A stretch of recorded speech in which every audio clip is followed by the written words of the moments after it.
श्री स्वामी समर्थ. सर्व मंगल मांगल्ये शिवे सर्वार्थ साधके शरण्ये त्र्यंबके गौरी नारायणी नमस्ते. यंदा शारदीय नवरात्र ही 22 सप्टेंबर 2025 ते 2 ऑक्टोबरपर्यंत असणार आहे.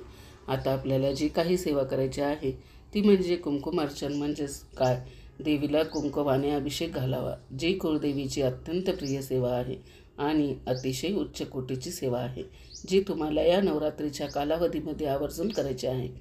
कुंकुमार्चन पूजेसाठी वापरले जाणारे कुंकू हे हळदीपासून बनवलेले कुंकूच असले पाहिजे. कुंकवामध्ये देवीचं तत्त्व आकर्षित करण्याची प्रचंड क्षमता असते. म्हणूनच देवीला कुंकू आणि कुंकुमार्चन सेवा अतिशय प्रिय आहे. 3.5 शक्तिपीठामध्ये कुंकुमार्चन विधी आवर्जून केला जातो आणि या सेवेला खूप जास्त महत्त्व आहे. नवरात्रीच्या 9 दिवसामध्ये देवी तत्त्व नेहमीपेक्षा जास्त प्रमाणामध्ये जागृत असते. नवरात्रीच्या 9 दिवसामध्ये आपल्याला घरात आपली कुलस्वामिनी कुलदेवी सूक्ष्म रूपामध्ये वास करत असते. त्यामुळे जास्तीत जास्त जेवढी या नवरात्रीच्या 9 दिवसात आपल्याला आपल्या कुलस्वामींची सेवा करता येईल तेवढे आपल्याला करायचे असते. जेव्हा तुम्ही कुंकुमार्चन करत असता तेव्हा काय सेवा करायची, नेमकं कुंकुमार्चन कसं करायचं, कुंकुमार्चन सेवा कधी करावी, या व्हिडिओमध्ये कुंकुमार्चन संदर्भात तुम्हाला संपूर्ण माहिती मिळणार आहे. जसं की तुमच्याकडे जर नवरात्रीमध्ये देव हलवत नसतील तर कुंकुमार्चन कशावर करावं, तुमच्याकडे देव हलवत असतील तर कुंकुमार्चन कसं करावं, तुमच्याकडे कुलदेवीचा टाक नसेल, फोटो नसेल, मूर्ती नसेल तर कुंकुमार्चन कसं आणि कशावर करावं, कुंकुमार्चन केल्यानंतर कुंकू त्या मूर्तीवर तसंच ठेवायचं का, ती लगेच काढून घ्यायचं, नवरात्रीमध्ये कोणत्या माळेला तुम्ही कुंकुमार्चन करू शकता, कोणत्या माळेला कुंकुमार्चन करणं अतिशय शुभ आणि प्रभावी मानलं जातं, ही सर्व माहिती तुमच्यासोबत शेअर करणार आहे. कुंकुमार्चनविषयीचा सर्वात जास्त विचारला जाणारा प्रश्न, कुंकुमार्चन कोणी करावं. महिला, पुरुष, लग्न झालेले, न झालेले, मुलं, मुली, अगदी कोणीही कुंकुमार्चन करू शकता. कारण कुंकुमार्चन ही सेवा आपल्या कुलस्वामिनीची आहे, आपल्या कुलदेवीची आहे. त्यामुळे ही सेवा कोणी करावी, कोणी करू नये असा कोणताही भेदभाव नाही.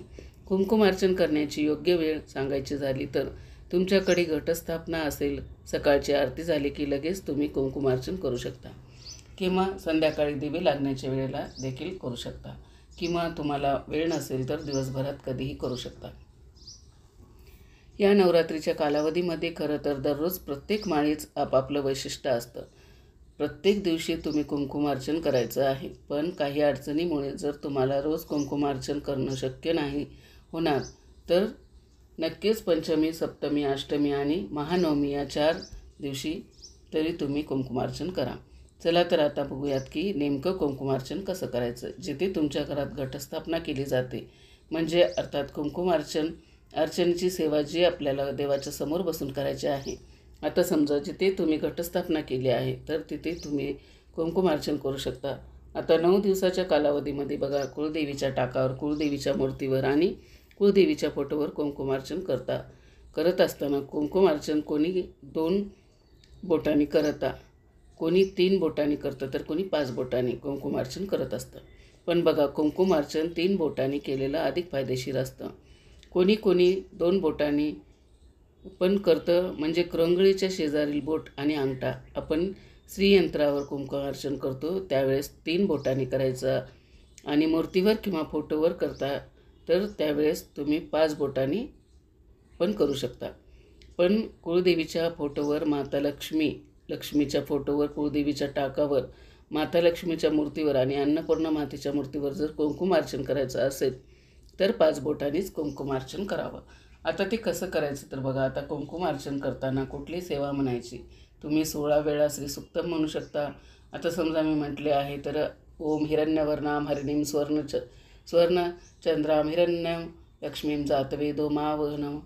बघा, नमो नमः म्हणत असताना देवीच्या पायापासून ते मस्तकापर्यंत आपल्याला देवीला कुंकवाने अभिषेक घालायचा आहे. असे 16 वेळा श्रीसूक्त म्हणून कुंकुमार्चन करू शकता.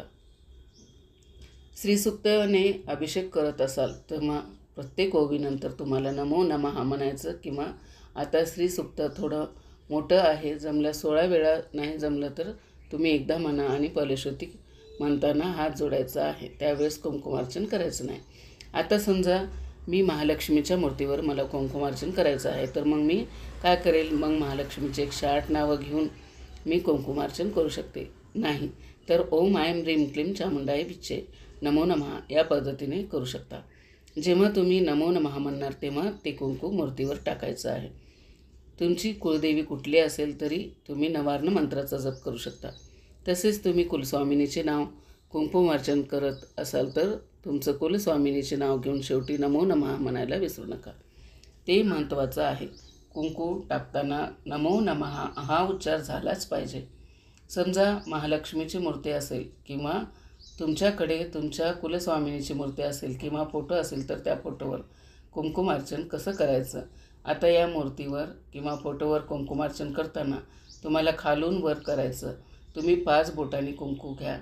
ठीक आहे, 5 बोटांनी कुंकू घ्यायचं आहे. त्यानंतर ओम ऐं ह्रीं क्लीं चामुंडाय विच्चे नमो नमः, ओम ऐं ह्रीं क्लीं चामुंडाय विच्चे नमो नमः याप्रमाणे चरणापासून डोक्यापर्यंत यायचं आहे व डोक्यापाशी ते कुंकू अर्पण करायचं आहे किंवा चरणापासून डोक्यापर्यंत कुंकू अर्पण करत आले तर चालते.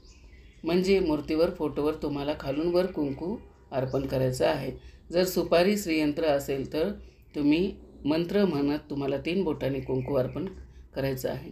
नमो नमःला अर्पण करायचं आहे आणि सुपारीवरती कुंकू अर्पण करणार असाल तर त्या सुपारीला अभिषेक घालायला विसरू नका. 9 दिवस तुम्ही वेगवेगळ्या गोष्टीचं अर्चन करू शकतात. कधी फुलांच्या पाकळ्या म्हणजे गुलाबाच्या पाकळ्या किंवा कधी ड्रायफ्रूट, कधी लवंग, कधी वेलदोडे, कधी अशा वेगवेगळ्या गोष्टीचं ज्या माता लक्ष्मीला देवीला आईला प्रिय आहेत अशा गोष्टी असतात त्याचं तुम्ही अर्चन करू शकता आणि नंतर तुम्ही घरामध्ये वापरत आणू शकता. आणि या नवरात्रीच्या कालावधीमध्ये जास्तीत जास्त आपण कुंकुमार्चनची सेवा करूया. बघा आता कुंकुमार्चन ह्या 9 दिवसात तुम्ही कुंकुमाचंच अर्चन करू शकता. या नवरात्रीच्या कालावधीमध्ये लवंगाचं अर्चन करायचं असतं. तुम्ही जे ड्रायफ्रूट्स आहेत त्याच्यामध्ये काजूचं अर्चन करावं, लवंगाचं करावं, बदामाचं अर्चन करावं. ड्रायफ्रूटचे असेल मनुके आहेत.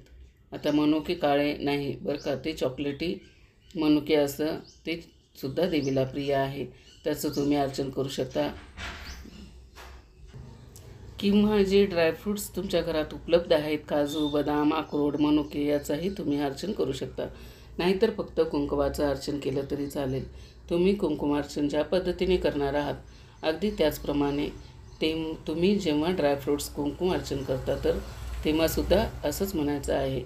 ओम ऐं ह्रीं क्लीं चामुंडाय विच्चे नमो नमः आणि नमो नमः म्हटल्यानंतर तुम्ही त्याचे अर्चन करणार आहात ते अर्पण करावे. बघा आमच्याकडे सुद्धा घटस्थापनेमध्ये घटी बसलेली देव परत हलवत नाहीत म्हणून आपण ज्या फोटोवर मूर्तीवर अभिषेक करणार आहोत ते आपल्या देवघर उंच असेल तर अगोदरच ज्याच्यावर अभिषेक करणार आहोत ती मूर्ती खाली घाटापाशी किंवा चौरंगावर स्थापन करून ठेवा. म्हणजे कुंकुमार्चन करताना सोपं जाईल. जर श्रीयंत्र तुमच्याकडे असेल तर तुम्ही ते यंत्र हलवू शकता. तुमच्या घरातील मोठ्या मंडळीकडून तुम्ही ऐकलेलं असेल वर्षभरामध्ये कधीही तुम्ही तुमच्या कुलदेवीच्या मूळपीठावर दर्शनाला जाऊ शकता. पण नवरात्रीच्या 9 दिवसामध्ये तुम्ही कधीही आपल्या घराला कुलूप लावून कुलदेवीच्या मूळपीठावर दर्शनाला जाऊ नका. याचा तुम्हाला काहीही फायदा होणार नाही. कारण स्वतः साक्षात कुलस्वामिनी तुमच्या घरी आलेली आहे आणि तुम्ही तिला घरामध्ये बंद करून घराला कुलूप लावून मूळपीठावर जात आहे दर्शनासाठी, तर हे पूर्णपणे चुकीचे आहे. नवरात्रीच्या 9 दिवसामध्ये दुर्गा सप्तशतीचा पाठ करण्याला खूप जास्त महत्त्व आहे. पण काही कारणाने ती सेवा तुम्हाला शक्य झाली नाही तर कुंकुमार्चन ही सेवा आवर्जून करा. कारण कुंकुमार्चन ही कुलदेवीची सर्वात प्रिय आणि कुलस्वामिनीला सर्वात लवकर प्रसन्न करून देणारी सेवा आहे. आता तुम्ही म्हणाल की 108 वेळा किंवा 51 वेळा मोजण्यासाठी काय करायचं? तुम्ही 108 शेंगदाणे घ्या किंवा तुम्ही डाव्या हाताने माळ घेऊ शकता. तुम्हाला जमत असेल तर घेऊ शकता. 9 दिवस कुंकुमार्चन करणार असेल तर रोज त्याच्यावर कुंकू उचलायचं नाही. रोज नवीन कुंकू घेऊन त्याने तुम्हाला कुंकुमार्चन करायचं आहे. कारण देवांना स्पर्शच करायचा नाही, देव हलवायचे नाहीत. मग त्याच्यावरचं कुंकू आपण काढू शकत नाही. आणि तुमच्याकडे ज्या दिवशी घट हलवतात देवी देवतांना स्नान घातलं जातं त्या दिवशी मग देव हलवताना त्याच्यावरचं कुंकू काढून घ्यायचं आणि त्यानंतर त्या मूर्तीवर किंवा त्या श्रीयंत्रावर तुम्हाला अभिषेक करायचा. आता कुंकुमार्चन केलेलं हे कुंकू एखाद्या डबीमध्ये साठवून ठेवायचं आणि हे कुंकू खूप शक्तिशाली बनतं. हे कुंकू अभिमंत्रित बनतं. मग ते कुंकू तुम्ही नंतर आपल्या कपाळी लावू शकता. याने आपले दुर्भाग्य सौभाग्यामध्ये बदलतं असं म्हटलं जातं. तुम्हाला किंवा तुमच्या घरातील इतर मंडळींना, मुलांना, मिस्टरांना, मुलीला प्रत्येक कामात अपयश येतं, कोणत्याच कामात यश मिळत नाही, तर अशा वेळेला तुम्ही त्यांना हे कुंकू कुलदेवीचा आशीर्वाद म्हणून दररोज लावायला सुरुवात करा.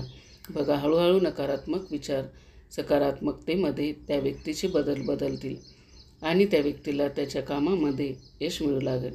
त्याचबरोबर तुम्ही एखाद्या महत्त्वाच्या कामाला जात आहात, जसं की मुलं इंटरव्ह्यूसाठी किंवा तुमच्या मुलांसाठी, मुलींसाठी तुम्ही मुलगा किंवा मुलगी बघण्यासाठी जात आहात, एखादी डील करण्यासाठी जात आहात, तर हे तेव्हा कुंकू तुम्ही तुमच्या कपाळाला लावू शकता. आणि कुलदेवीचा आशीर्वाद म्हणून कुलदेवीला प्रार्थना करायची की मी अशा कामाला जात आहे, हे काम माझ्या मनाप्रमाणे होऊ दे. तुमचा आशीर्वाद म्हणून हे कुंकू मी कपाळी लावत आहे. आणि बघा, तुम्ही विश्वासाने हे केलं तर त्या कामामध्ये नक्कीच तुम्हाला यश मिळतं आणि ते काम तुमच्या मनाप्रमाणे होतं. हा बऱ्याच जणांचा अनुभव आहे, मी स्वतःसुद्धा अनुभवलेला आहे. तर नक्कीच तुम्ही हे ट्राय करू शकता. पण कुंकुमार्चन केलेले हे कुंकू आपल्याला प्रसाद म्हणून कोणालाही वाटायचं नाही किंवा कुंकुमार्चन केलेलं हे कुंकू इतर देवी देवतांना अर्पण करण्यासाठी सुद्धा आपल्याला वापरायचं नाही. कुंकुमार्चन केलेलं कुंकू लगेच काढून घ्यायचं नाही. तुमच्याकडे देव हलवत असतील तर कुंकू दुसऱ्या दिवशीपर्यंत तसंच ठेवावे, नाहीतर काढून घ्यावे. तर हा माहितीपूर्ण व्हिडिओ तुम्हाला कसा वाटला कमेंट करून नक्की सांगा. चॅनलवरती जर नवीन असेल तर चॅनलला सबस्क्राईब करा. श्री स्वामी समर्थ.